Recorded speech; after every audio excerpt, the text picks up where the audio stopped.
Janesville is an industrial town of about 64,000 people. Paul Ryan lives in this historic home in the well-to-do neighborhood where he grew up. My family's been in this town for 5 generations. Just 2 months ago, Paul Ryan brought Mitt Romney to Janesville, where Ryan went to high school and still attends this Catholic church. His family's construction business is more than a century old. When Ryan was 16, his father died of a heart attack at 55. George Stile was a law partner with Ryan's dad. I could see a little more seriousness come about him, and he still was the friendly, affable type of guy, but I think he became a little more serious. After college, Ryan worked briefly for the family business, but was drawn to politics. He ran for Congress at 28. Everybody liked him, and I think if you went around the community here in Janesville today, you would be hard-pressed to find anybody that didn't like Paul Ryan. Morning, everybody.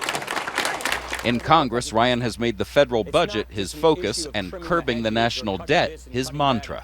We've got to get ahead of this problem, and we don't want to have a situation where we just keep kicking the can down the road, assume we can keep going on as we are. Ryan advocates deep cuts in government spending and lower taxes. He publicly confronted President Obama over his health care reform.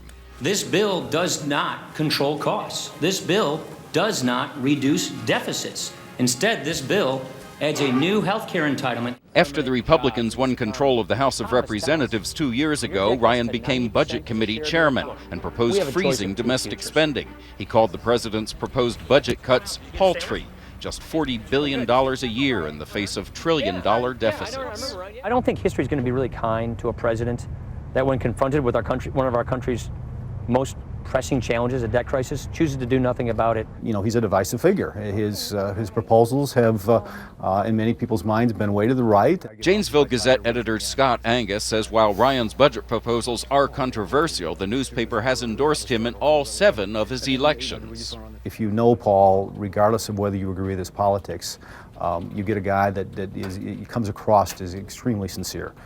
Again, what you see is what you get. You'd be very surprised if there are any skeletons in his I really would be. You know, he seems pretty squeaky clean.